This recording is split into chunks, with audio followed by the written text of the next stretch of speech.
suffering a breach in this area is kind of bound to happen.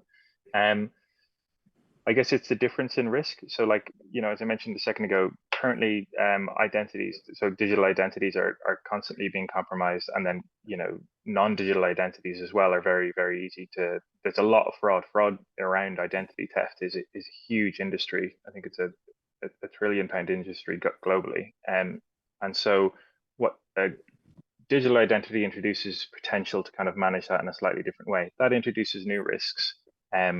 A universal digital identity, the risk changes slightly. So instead of my bank account being compromised or a social media account that I own being compromised and just my data kind of or my identity being potentially used in a fraudulent means as a result of that, the risk changes in that you would have an aggregate group of people or organizations or institutions or a single entity managing that data in a particular way, so that if there was a breach associated with that, potentially a subset or all of those identities could be leaked or accessed in a way that they're not meant to be.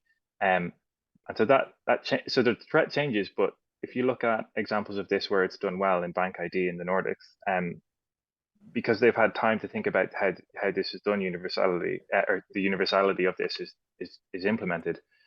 They have a lot of controls in place, which are, none of these controls are perfect, but there's a lot of individual controls in place for individual transactions that these people are using, where their ID is verified for an individual transaction. That increases the fraud prevention and kind of identity theft risks on that scale hugely.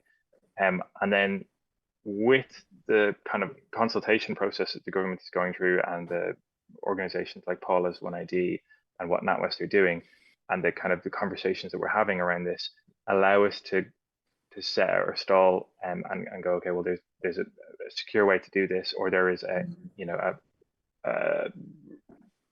way that we can accept a risk. There's a risk averse way of doing this, that will ensure that the standards that are required for any identity provider or any kind of broker of identity or any party that's involved has to maintain certain standards.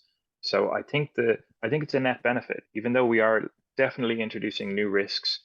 Financial crime teams will need to update how they do transaction monitoring and how they kind of analysts actually look for different types of fraud, because new types of fraud will change on the back of this. But that's all good news. We're upping the bar actually by introduction.